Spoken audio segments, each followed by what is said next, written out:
You slept through your alarm, missed the train, and your breakfast sandwich, cold. Sounds like you could use some luck.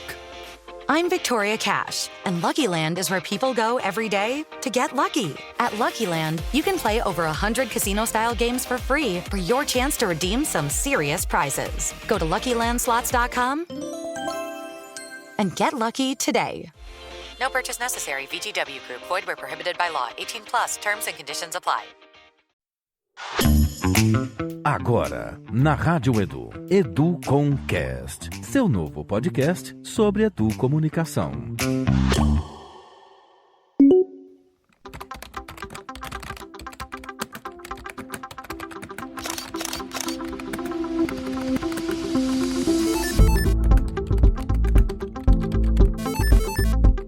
Se o meu seguidor ele vai para o Instagram e vê no Facebook, por exemplo, a mesma coisa, ele não vai ter interesse de me seguir em duas redes. E aí a gente precisa pensar qual é o uso que eu quero fazer dessa rede para que eu possa me adequar a essa linguagem. Quando o Manuel Castells diz que a cultura da internet é a cultura dos criadores da internet. E uma das coisas que tem me incomodado bastante nesse momento de pandemia, quando a gente passa a usar ostensivamente, né, a internet e suas diversas plataformas, é dizer que a educação é mediada por tecnologia. Eu entendo que a educação é mediada por seres humanos, por professores, né, e suas equipes escolares, seja lá quem estiver na atividade humana naquele momento. O que a gente precisa fazer é o que André Lemos chama de pistas, que as pistas para a gente mudar esse cenário, elas estão na educação e na apropriação. Não é deixar de usar a internet, é compreender como é que funciona a internet. Olá, estamos começando o 6º episódio do EduComcast, o seu podcast sobre educomunicação. Eu sou Sueler Costa e ao lado de Renato Endrigo trazemos uma provocação sobre a cultura digital e as suas influências no cenário educacional. Na educação contemporânea, um dos objetivos como professor é orientar os alunos a fazer uma leitura de mundo, ou seja, ter um olhar ampliado acerca daquilo que está à sua volta. Mas, diante das contínuas mudanças, em especial as intermediadas pelas tecnologias, como incentivar e, acima de tudo, orientar esta leitura em tempos digitais, considerando que as redes sociais são as principais fontes de informação da nova geração? Pensando nesta indagação, damos início ao tema desta edição. Com o título Lendo o Mundo, do livro ao Instagram e WhatsApp, vamos navegar pelo percurso histórico da leitura, desde a época dos pergaminhos a 4.000 anos antes de Cristo, perpassando pela imprensa de Gutenberg, chegando às revoluções tecnológicas e, por último, aos conglomerados digitais formados pelos chamados Big Five, que são constituídos pelas empresas Google, Amazon, Apple, Facebook e Microsoft. Elas têm influenciado na formação de uma nova cultura, aquela que é estruturada no ciberespaço, ou seja, no ambiente virtual. Por conta dela, novos comportamentos, atitudes e posturas são notáveis. E como educadores, precisamos nos preparar para orientar nossos alunos nos usos apropriados destas novas linguagens geradas nas diferentes plataformas digitais. Especialistas no assunto, convidamos as pesquisadoras Cristiane Porto, que é professora da Universidade Tiradentes, a UNIT, e pesquisadora do Instituto de Tecnologia e Pesquisas do Sergipe, o ITP, e Rita Argolo, docente da Universidade Estadual de Santa Cruz, a UESC, e presidente da Associação Brasileira das Editoras Universitárias, a ABEU. Elas vão contribuir para uma melhor compreensão destes novos espaços de interação, socialização e construção de conhecimentos.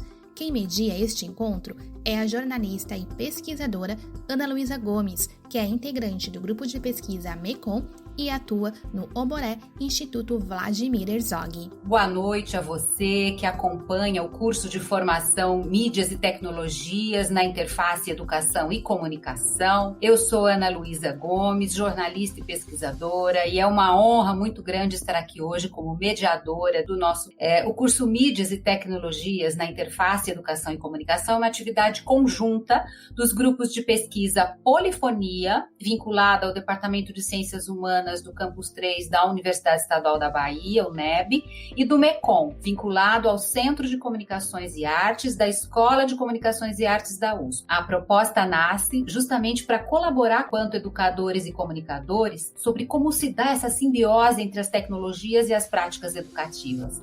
Nós queremos e precisamos discutir essas questões em diferentes níveis e ciclos de ensino. O tema de hoje é muito importante, um tema bastante polêmico, chama-se Lendo o Mundo, do livro ao Instagram e WhatsApp. Nossas convidadas para essa reflexão são as professoras e pesquisadoras Cristiane Porto e Rita Argolo, com as quais eu tenho a honra de dividir a tela aqui hoje. Boa noite, Cristiane. Boa noite, Rita. Muito bem-vindo ao nosso curso. Com vocês. Obrigada, Ana. Obrigada ao MECOM e ao Polifonias por esse momento, permitir esse encontro, rever Cris, rever Ana e estar aqui nesse lugar agora, porque, na verdade, eu sou estudante desse curso. Para falar do livro, né? A ideia é do livro ao WhatsApp. E aí, para falar do livro, a gente foi lá, assim, na verdade, o que a gente vai fazer aqui são vários saltos históricos, né?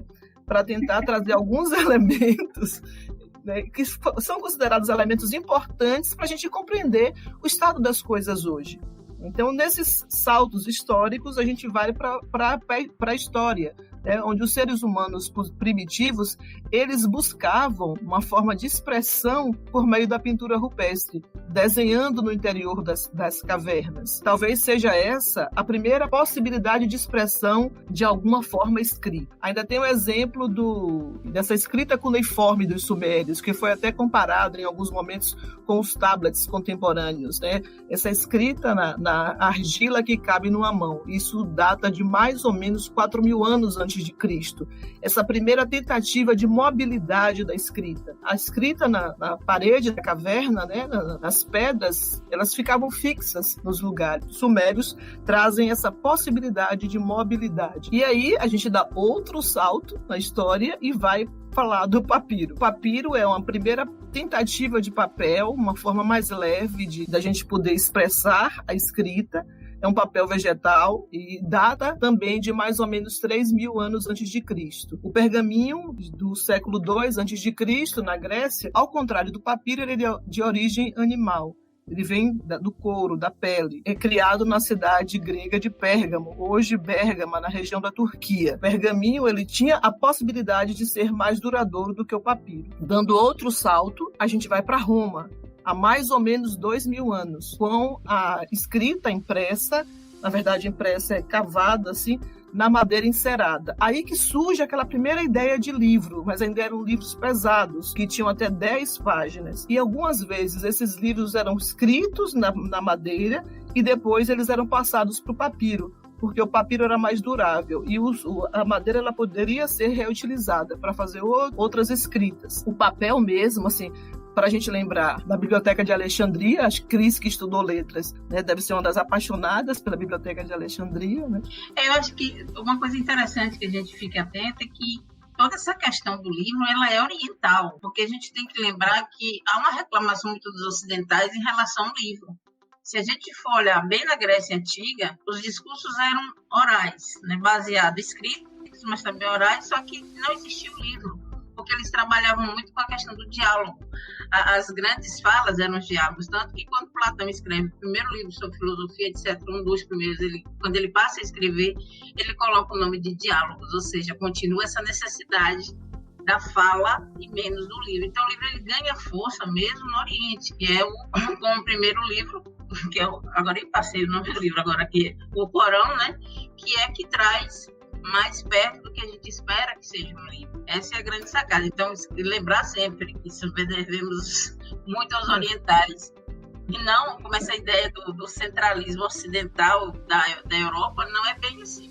Os tipos móveis, sim, mas o livro não. E daí a gente vai chegar rapidinho nos tipos móveis, porque em 751, no ano 751, os árabes, né, dizem que criam o papel, mas o papel já vinha desde 105 com os chineses. A gente encontra, inclusive, essa história no Museu de Gutenberg, na Alemanha. Aí, finalmente, a gente chega a grande revolução, que eu diria, assim, foi a primeira, talvez, assim, a gente tem a invenção do papel, a invenção da escrita, assim, a invenção talvez da escrita seja uma palavra inadequada, mas assim, a gente tem esses dois elementos, mas os processos ainda eram rudimentares. O grande marco na história da comunicação, o primeiro grande marco talvez tenha sido a invenção por Gutenberg da chamada prensa móvel, prensa de tipos móveis, quando as letrinhas, essas pequenas letras em chumbo, elas poderiam ser rearrumadas, reutilizadas e prensadas numa folha de papel. O primeiro livro impresso por Gutenberg foi a Bíblia. O que é que a prensa trouxe? A possibilidade de reprodução mais rápida. Porque se eu queria cópias de outros livros, eu precisava escrever outros livros. E a prensa traz essa possibilidade e isso reverbera, porque reverbera na indústria da comunicação, na produção de jornais, não só de livros. Isso, assim, é uma grande explosão naquele momento e torna o processo mais popular. Ainda é elitizado, porque você precisava codificar a escrita, precisava se apropriar da leitura, mas naquele momento deixava de ser algo tão restrito a um grupo específico. A gente começa a sair dessa ideia do papel em si, do impresso em si, né, e dá outro salto na história. A gente já está aqui no século XX, com aquela máquina que deu origem a tudo isso que a gente vive hoje. Se a gente está aqui conversando, interagindo de algum modo, por meio de uma plataforma, seja de um notebook ou qualquer seja o dispositivo que a gente esteja usando, é graças a esse invento. E antes de falar do ENIAC especificamente, eu gostaria de falar desses inventos de um modo geral, né? Desses inventos da comunicação, que perpassam a história da comunicação. Todos eles, a gente viu a história da escrita. Vários estudiosos, vários pesquisadores, ao mesmo tempo, em diferentes lugares do planeta, eles estão fazendo pesquisas e experimentos que vão convergir no invento. Isso aconteceu com a fotografia, isso aconteceu com a televisão, isso aconteceu com a própria internet. Então, assim, é difícil você dizer há um criador de um invento específico, né? Que a gente tem, na verdade, uma somatória de pensamentos, de pensários, de investigações que elas vão resultar em um grande invento que vai impactar na história da humanidade. E aí a gente tem o ENIAC, que é o primeiro computador da história.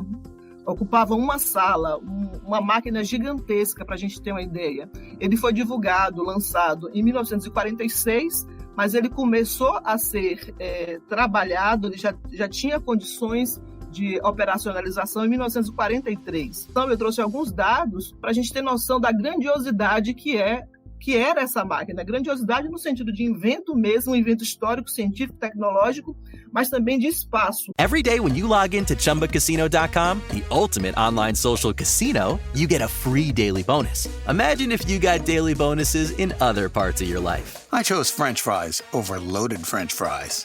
I asked Stuart from accounting about his weekend, even though I don't care. I updated my operating system without having to call tech support. Collect your free daily bonus at ChumbaCasino.com now. And live the Chumba life. VGW Group. No purchase necessary. Void where prohibited by law. See terms and conditions. 18+. Now you can get Cox Internet and one unlimited mobile line for $80 a month. All with Wi-Fi equipment included and no annual contract. If only getting it all was always that easy. Like having a night out. And getting a good night's sleep. Get it all with Cox. Get Cox Internet and one unlimited mobile line for $80 a month. Visit cox.com/value. Limited time offer for new customers only. No annual contract means no minimum term agreement and no early termination fees. Additional restrictions apply. Ocupava uma sala. O ENIAC tinha 17.468 válvulas, 7.200 diodos, 1.500 relés, 70.000 resistors, 10.000 capacitores e cerca de 5 milhões de pontos soldados manualmente.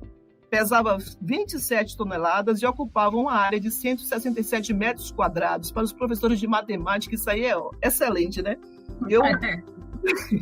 Eu não faltei todas as aulas, porque eu era CDF, mas eu tinha muita dificuldade de entender todos esses números. Dizem que é por isso que eu enveredei pela área de humanas.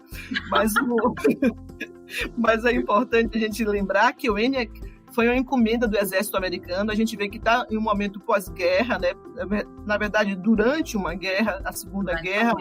Então, havia um interesse bélico, havia um interesse estratégico militar na criação desse equipamento.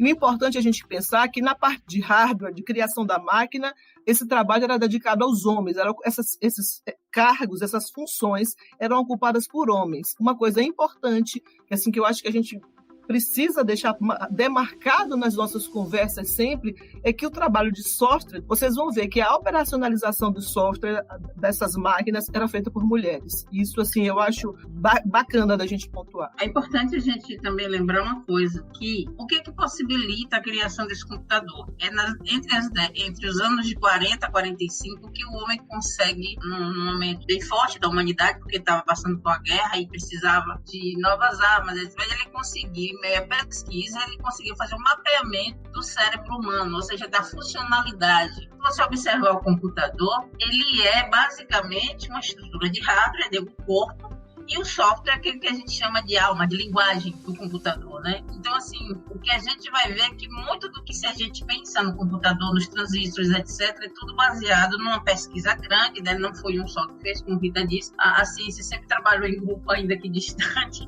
mas que você observa aqui, esse mapeamento do cérebro humano dá essa força para que o homem comece a recriar, ou seja, a velha história do Frankenstein, se a gente olhar lá atrás, vai observar que ele utiliza vários tipos, ele é física, química, então trabalhar nessa perspectiva do computador também faz você observar quantas ciências se juntam para promover, né, a criação dessa máquina. O professor Adilson está aqui, agora é que eu fiquei nervosa mesmo. Aí a gente dá novamente outro salto histórico, né? A gente vai, não tão grande quanto os anteriores, mas a gente pula algumas décadas aí e vai parar em 1969. E é quando surge o embrião do que a gente chama hoje de internet, que foi a ARPANET. Em 1958, a ARPA, ligada ao Departamento de Defesa dos Estados Unidos, faz uma espécie de encomenda a pesquisadores para que criem uma forma de interligar máquinas. Lembrar que a gente vivia, né,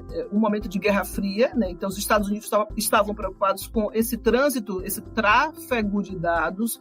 Solicita que pesquisadores criem uma forma de tráfego de dados que seja segura. E é criada a ARPANET. A ARPANET foi uma pequena iniciativa. Naquele momento inicial, ela ligava 15 máquinas, chamadas de 15 nós. Eram especificamente máquinas ligadas ao governo, aos militares, ao Departamento de Defesa e ligadas a pesquisadores.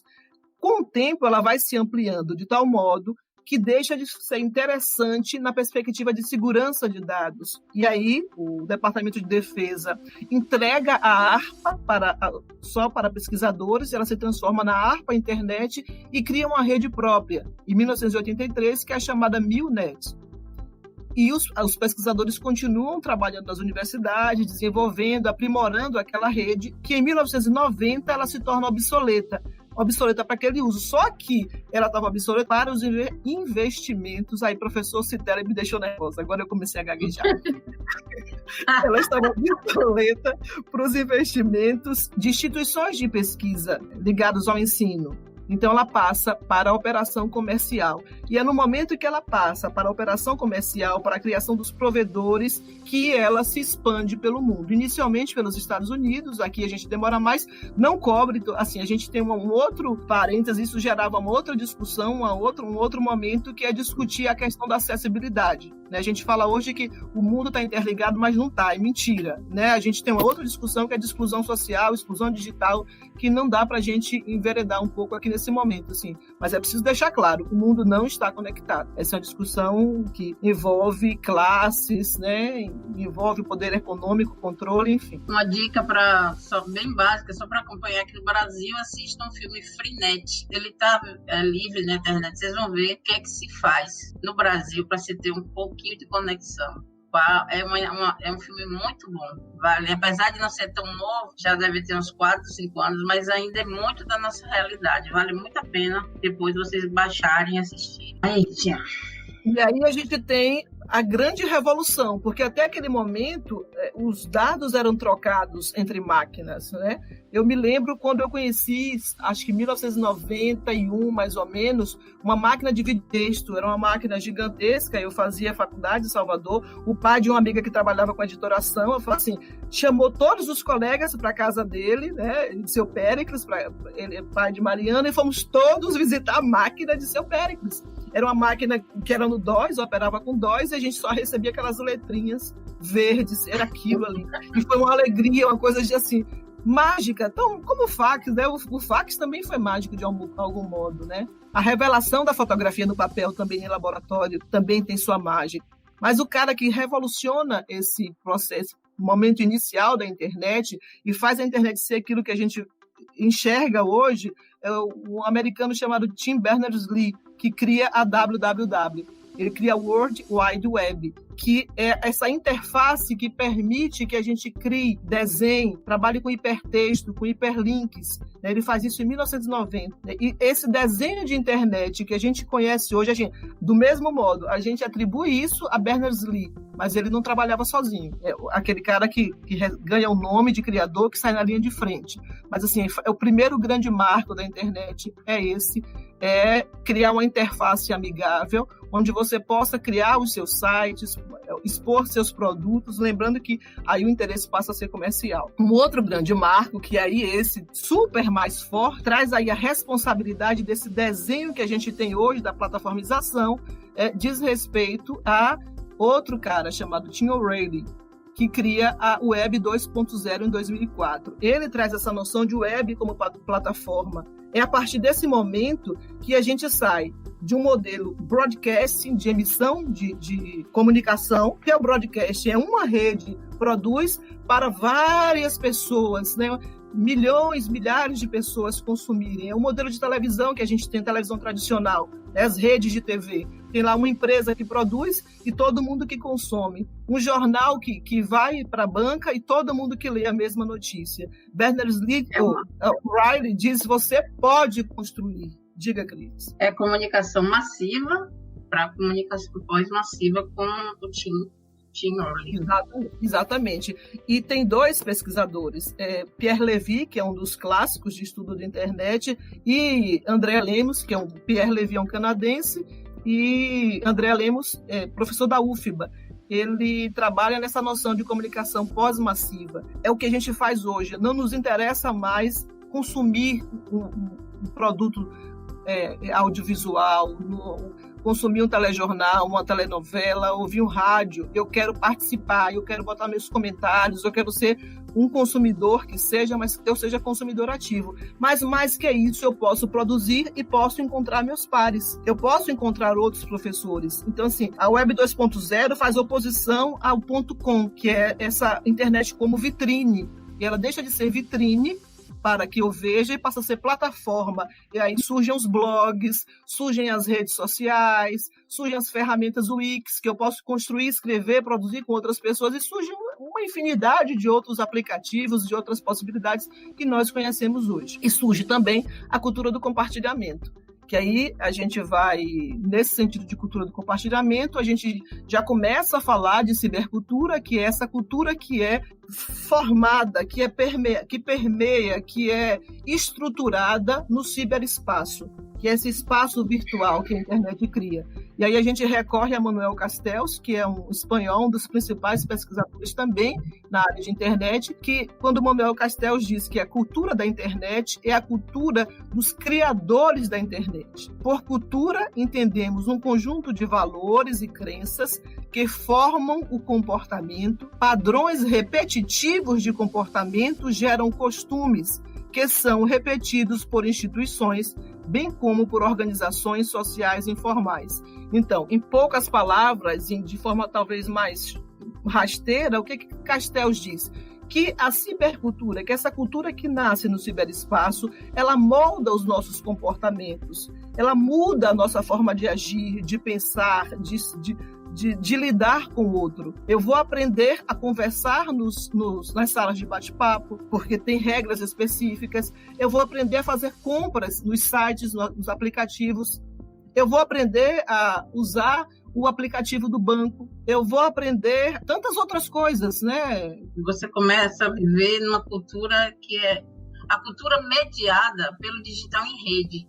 Então, você já não consegue fazer nada que seja completamente sozinho, ainda que não veja. Então, essa questão que a Rita fala do compartilhamento é a forma mais característica da Web 2.0, onde ela quebra, né, a cultura massiva, passando para a pós-massiva, e vem esses princípios do André Lemos, onde ele fala da liberação do polo, né, onde não se tem mais aquela coisa apenas o emissor e o receptor. Há muito mais. O emissor torna-se receptor e o receptor. Então, há um diálogo entre o que a gente chama de interatividade, mas não uma interatividade parada, é uma interatividade onde os dois realmente estão em constante movimento. E o princípio da conexão, que é a ubiquidade, ou seja, você pode estar em vários lugares ao mesmo tempo, ainda que não seja presencialmente, mas eu estou aqui, por exemplo, eu estou aqui falando com vocês, ao mesmo tempo que eu estou conectada no e-mail, que eu estou conectada no WhatsApp, no Instagram. Então, nós vivemos essa cultura do digital em rede. E que a Santella também fala muito bem do leitor umbico, né? E a questão da reconfiguração, que são os formatos mediáticos e práticas sociais, ou seja, a gente hoje repensa cinema, a gente hoje tem um streaming, né? Quem diria que nós chegaremos, né, essa perspectiva da internet? Hoje você assiste os filmes, você tem as séries, aí os grandes conglomerados, né, como Netflix entre outros. Então, essa reconfiguração, e isso tudo em cima de uma coisa que a Rita falou anteriormente, que são as plataformas. A plataformização da sociedade por meio da cibercultura é algo muito forte. ET, Ryan Seacrest here. People always say it's good to unwind, but that's easier said than done. The exception, Chumba Casino. They actually make it easier done than said, or at least the same. Chumba Casino is an online social casino with hundreds of casino-style games like slots and blackjack. Play for fun. Play for free for your chance to redeem some serious prizes. Sign up now and collect your free welcome bonus at ChumbaCasino.com. Sponsored by Chumba Casino. No purchase necessary. VGW Group. Void where prohibited by law. 18+. Terms and conditions apply. Muito rápido e muito marcante, e que nos dá tanto o lado bom quanto o lado que a gente tem que refletir, que é tratado no filme Dilema das Redes. Aí o professor Citelli fez um comentário aí do amigo que viu um mouse no Meet, me lembrou do livro de Klaus Schirk, Cultura da Participação. Ele conta, num determinado momento do livro, que não me lembro exatamente se foi ele ou se foi um amigo que estava futucando atrás da televisão e a filha pequena perguntava: tá fazendo o quê, pai? Tá procurando o mouse? Né?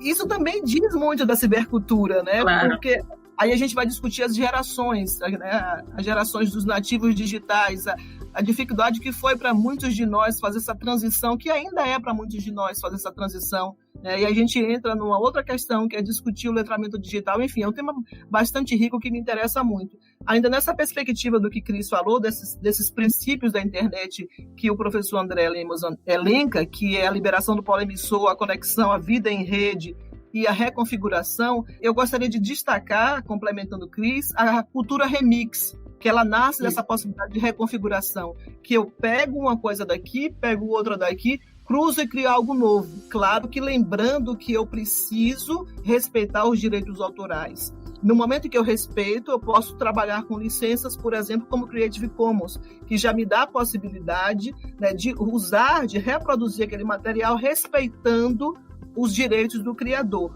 Essa é a cultura que nasce, digamos assim, as normas da cibercultura, a ideia do que eu faço junto, de que eu encontro o outro, a chamada ética hacker. A gente usa muitas vezes inadequadamente o termo hacker, associa o hacker ao cracker, que é aquele que invade o banco, né, e invade a justiça. Aquele cara é o cracker. A cultura hacker é aquela cultura de quem faz junto, de quem constrói. É a chamada cultura da participação, cultura do compartilhamento. E, para mim, isso está muito associado ao trabalho do professor. Né? Aquilo que a gente faz sempre nas nossas ações, nos nossos projetos, a gente não trabalha sozinho. Está muito presente também no trabalho assim, do jornalista envolvido com essa produção de audiovisual. Costumo associar muito, fazer muito essa relação. Uma outra coisa que eu gostaria de chamar a atenção aí é o que o professor Nelson Preto, também da UFBA, costuma dizer muito, que você é o que você compartilha. Então, a gente tem uma responsabilidade com a rede. a gente tem uma responsabilidade com os nossos pares. Muitas vezes a gente traz para a internet as críticas que a gente fazia à televisão. Na década de 80, início da década de 90, a gente ainda chamava a televisão de babá eletrônica, a gente ainda dizia que o mal era a televisão, que a televisão não tinha nada que preste. Na internet, nós temos ainda mais autonomia que na televisão. O que é que nós fazemos dela? Nós vivemos numa bolha. O que é que a gente faz nessa bolha? E o que é que a gente faz para romper essa bolha? O Manuel Castells, que trabalha, ele discute, fez um estudo grande nesse sentido de liberação do polo emissor, foi estudar os movimentos sociais e a possibilidade de expressão que os movimentos sociais tiveram com o advento da internet. E a gente tem muito recente, não necessariamente que esteve nesse estudo de Manuel Castells, mas a gente tem um exemplo recente que foi o break dos apps, agora durante a pandemia, que fala dos trabalhadores, dos entregadores que são explorados pelas plataformas, pelo trabalho nas plataformas, que requer de uma legislação específica, de direitos trabalhistas, enfim. Falando dessa questão da autoria, tem um fenômeno da cibercultura que não está minimamente interessado nessa questão da autoria, que é o meme, né? Que também já é outra conversa, que já é muita coisa para a gente falar, senão não dá tempo. Vamos lá, então. Pensar no meme. O meme ele aparece como um riso sibilante ou como um riso escrachado, mas quem foi que fez o meme? Ninguém reclama autoria. Então, eu acho que o meme é um fenômeno da internet que mais fascina porque ele é de todo mundo e todo mundo se toma conta dele e não está nem aí se é autor ou não, e a gente vai gostando e vai estudando os memes e já está na sala de aula há algum tempo. A gente fala hoje dessas redes sociais, Instagram, TikTok e tal, mas a gente tem o início desse pensar sobre redes sociais em 1960, com a rede chamada Plato, que não pegou porque era muito lenta. Imagine, se a gente já achava a internet de escada lenta, eu usava pouquíssimo porque eu não tinha paciência, a gente tinha que esperar meia-noite chegar porque pagava só um pulso, porque era ligado à linha telefônica, tudo que a gente queria tinha que esperar meia-noite e era muito lento. Mas a gente já tinha alguma coisa caminhando. O Plato, em 1960, não pegou. Depois a gente teve em 96 o sixdegrees.com, que ainda está lá, se vocês entrarem, ainda está online, mas que perdeu espaço para o Friendster em 2002 e para o Facebook em 2004. No caso do Six Degrees, ele não pegou porque as pessoas não se sentiam à vontade para ter uma vida social online, que é um fenômeno super bacana que Paula Sibilha estuda num livro sobre o Orkut, ainda da época do Orkut, que é O Show do Eu. Cabe para todas as outras plataformas, um livro super bacana. Hoje a gente tem uma das queridinhas, uma das plataformas mais conhecidas, uma das redes sociais mais conhecidas, mais usadas, uma das mais baixadas é o Instagram, que foi criada por esses dois jovens aí, o mais baixinho é brasileiro. Em 2010 o Instagram foi criado por Mike Krieger, que é esse mais baixo, que é um engenheiro de informática, alguma coisa, é um engenheiro dessa área, e Kevin Systrom. Eles criaram o Instagram e em 2012, 2 anos depois, eles venderam o Instagram para o Facebook. E assim, é importante, a gente vai avançar nessa discussão mais adiante, mas é importante pensar que existe um movimento de capital, um movimento financeiro, de interesse econômico fortíssimo em torno das plataformas, em torno dessas redes. Então, quando a gente fala hoje de WhatsApp, a gente está falando de WhatsApp, Facebook e Instagram, que todas essas 3 redes estão entre as principais redes mais usadas no Ocidente, que pertencem a uma mesma empresa.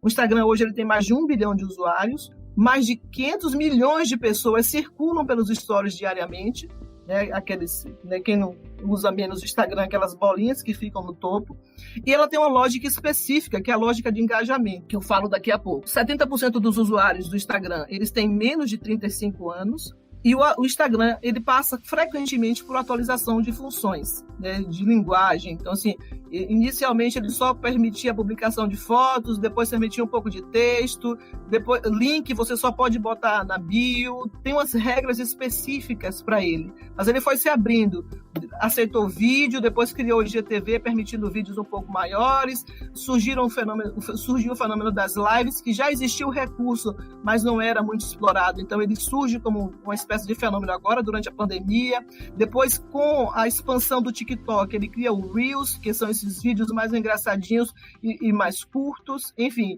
são estratégias que vão sendo implementadas à medida que aquela rede vai sendo aprimorada, ampliada e que outras redes vão surgindo.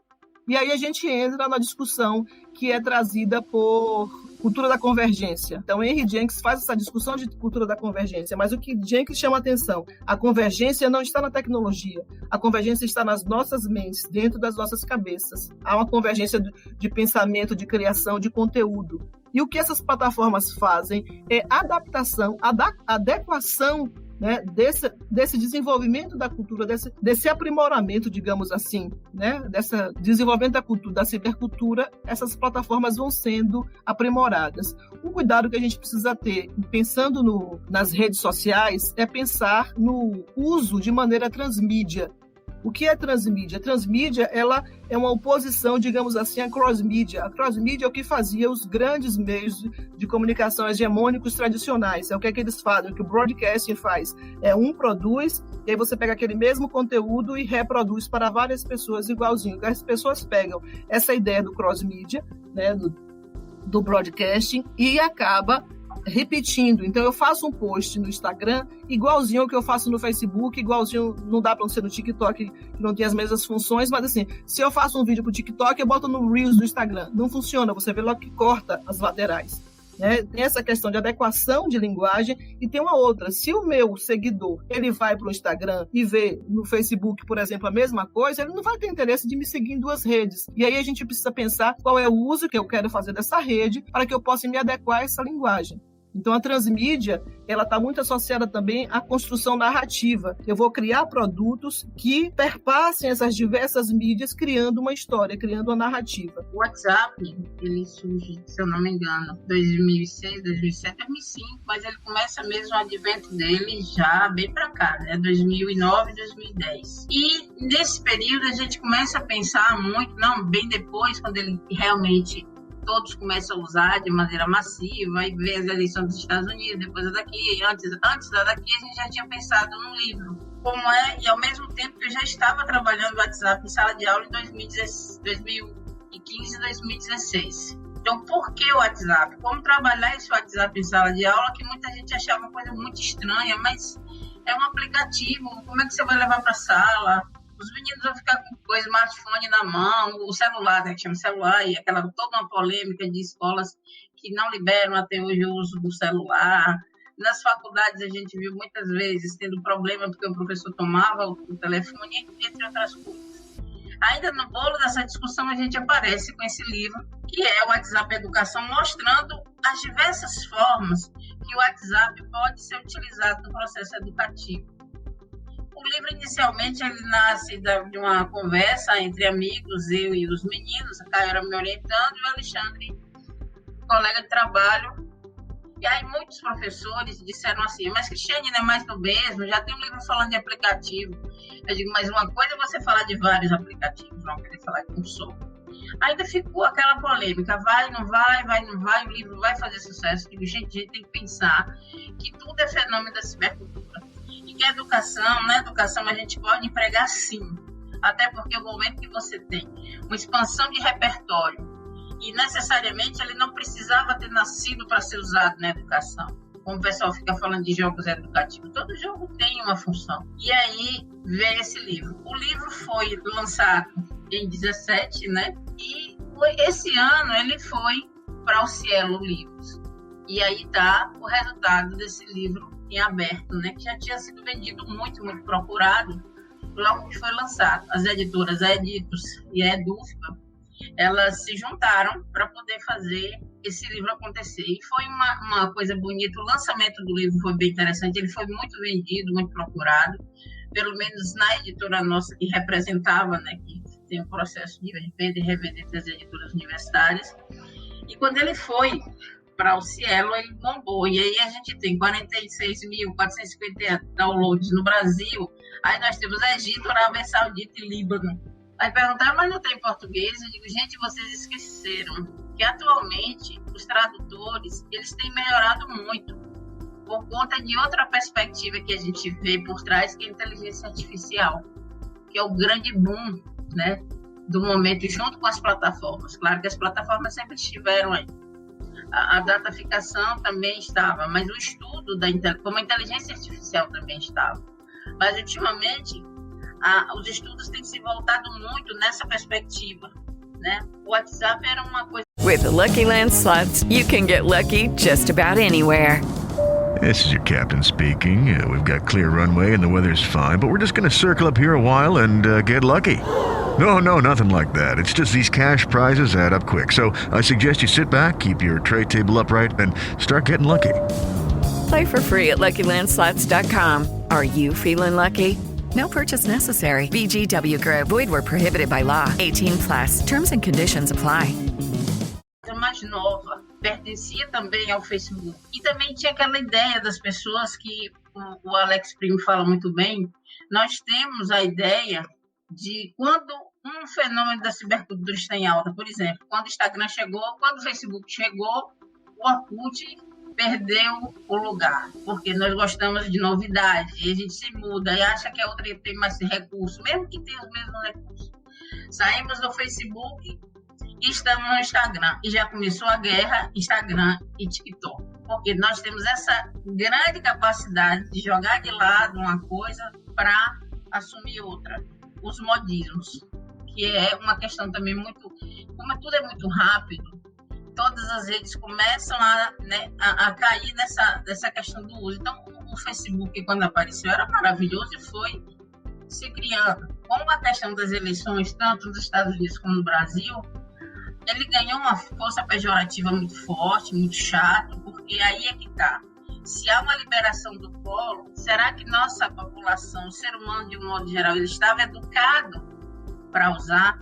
E aí é que está. Se a gente leva uma questão como o WhatsApp para a sala de aula e começa a trabalhar, e você observa, no nosso caso, que a questão crítica e a questão da linguagem cresceu bastante. A gente tem a pesquisa, mostra nesse livro, e tem um outro livro também que foi resultado de uma dissertação de mestrado, e onde fala da WhatsAula, né? Onde a gente pega o WhatsApp e trabalha mesmo na sala de aula. Como é que ele pode ser utilizado? Como ele foi utilizado? Quais foram as vantagens de se trabalhar o WhatsApp? Nesse livro tem textos muito bons falando disso, e no outro livro também, só para vocês depois conhecerem as práticas. E aí tem o Facebook. O livro do Facebook foi anterior, foi 2014, também foi um livro muito acessado, hoje ele tem quase 200 mil acessos, também no Cielo.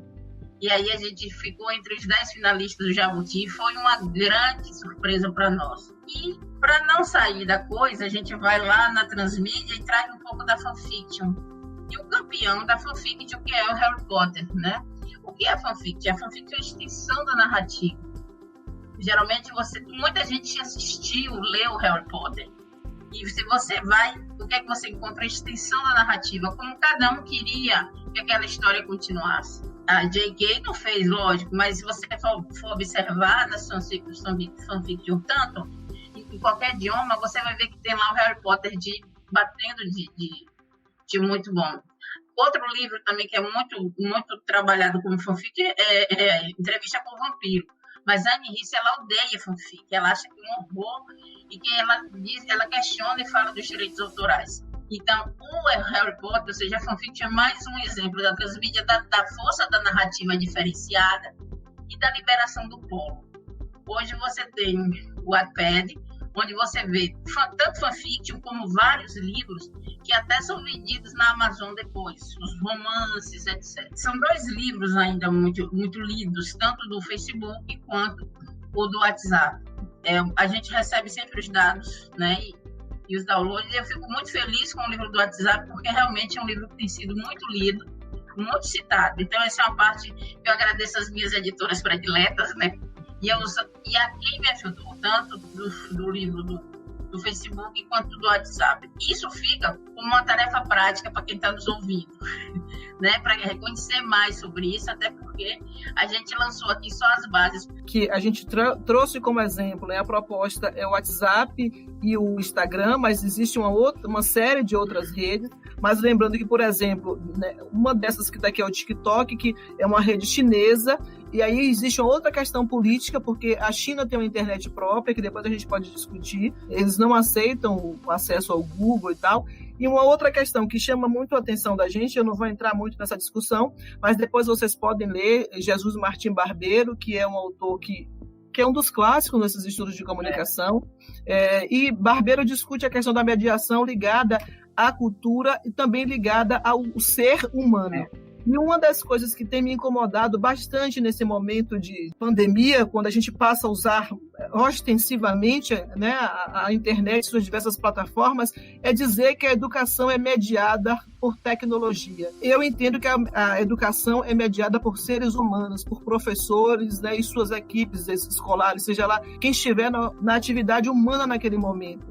Mesmo se a gente falar de inteligência artificial, são os nossos rastros que alimentam, nossos rastros na internet, na rede, que alimentam a inteligência artificial. Então, assim, o papel do professor é sim esse papel de mediador, independente de que plataforma ele esteja, né? E se ele esteja online ou se ele estiver presencialmente. Uma outra discussão que a gente precisa ter, falando de educação, diz respeito à plataformização, que talvez seja um encontro específico, mas quem quiser se aprofundar mais pode ler, entre outros autores, Sérgio Amadeu da Silveira, da Federal do ABC, que é da ABC, tem André Lemos, que é o professor da que eu falei agora há pouco, lá da Facon, na UFBA, que discute o PDPA, que é a plataformização, datificação ou dataficação, e performatividade algorítmica, que dita, a gente fala assim, porque o filme Dilema das Redes, não sei o quê, tudo isso já vem sendo discutido há muitos anos. Agora, assim, uma coisa que me incomoda um pouco também é os carinhas lá do Vale do Silício que ganharam o nosso dinheiro, que conduziram, moldaram as nossas mentes o tempo inteiro, agora surgem como heróis. Então, assim, nós professores... Os coitadinhos, né? São os coitadinhos que fez tudo achando que era ingênuo, que não... Eles se colocam numa posição quase de vítima. Exatamente. E pensar que tudo que a gente faz é controlado pelos chamados Big Five, que são os 5 gigantes, que é Google, Amazon, Facebook, Apple e Microsoft. Tudo que a gente faz. Então, se a gente está dando aula usando o Meet, os nossos dados estão sendo utilizados pelo Google. O nosso e-mail, quando a gente aceita o uso dos aplicativos, tudo mais. Tem algumas leis que surgiram para tentar organizar esse fluxo na internet. O Marco Civil da Internet no Brasil, a LGPD, a Lei Geral de Proteção de Dados, enfim. Mas o que a gente precisa fazer é o que André Lemos chama de pistas, que as pistas para a gente mudar esse cenário, elas estão na educação e na apropriação. Não é deixar de usar a internet, é compreender como é que funciona a internet, né? E fazer o melhor uso dela, e educar para o uso delas. E aí a gente recorre a Steven Fisher no livro História da Leitura, quando ele diz que a pessoa é aquilo que ela lê, e aquilo que a pessoa lê é o que ela é. E pensando numa forma mais ampla, né? Numa forma macro de leitura, não entendendo a leitura apenas do livro, no livro impresso, mas o livro nos seus diversos dispositivos, né, e a leitura nas suas diversas linguagens. Então, ler imagens em movimento, seja ler o livro como exemplo, tá, o livro de Braille, seja ler com equipamento ledor para os cegos, né, ler bula de remédio, ler os contratos que a gente assina, ler os livros de literatura, ler os livros científicos, enfim. Acho que é isso aí que a gente queria dizer nessa fala inicial. É como você fala, ler, gente, para ter uma melhor formação de repertório, até se a gente quer fazer uma educação e fazer esses rastros da melhor forma, por meio de viagens, por meio dessa observação do mundo, dessa leitura de mundo, como diz o Paulo Freire, que a gente consegue mudar muito do que está aí, porque tudo que se revela na nossa internet, seja aqui ou lá fora, muitas vezes é fruto de desinformação, sim, mas muita manipulação também. Eu fico por aqui, mas a gente está por aqui, né, Rita? Como diz um amigo meu, não vá para lugar nenhum não, que você não pode sair de casa. Um beijo pra você. Gente, muitíssimo obrigada pela presença de vocês, foi um prazer dividir a tela aqui, participar desse encontro. Então, em nome do Polifonia, em nome do MECOM, em nome da coordenação do curso Mídias e Tecnologias na Interface, Educação e Comunicação, eu deixo um grande abraço a vocês, que as pesquisas nas quais estão envolvidas, que o trabalho no dia a dia seja sempre muito frutífero, que faça muito sentido para muita gente, para vocês, para os alunos e para a comunidade toda. E obrigada a você que nos acompanhou em mais essa atividade. Ao longo dos diálogos entre as pesquisadoras, fizemos um resgate histórico da leitura, chegando às 2 redes sociais mais usadas no momento, o Instagram e o WhatsApp.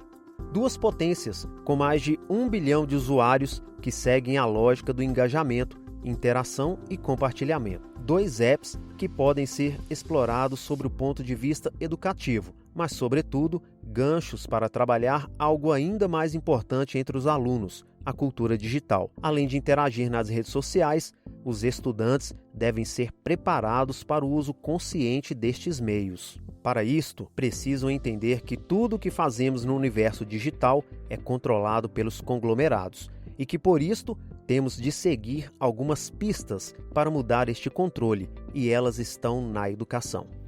Segundo as estudiosas, as pistas estão na educação, porque é por meio dela que podemos orientar quanto a uma melhor apropriação do universo digital. Não devemos deixar de usar a internet, muito menos considerá-la uma vilã.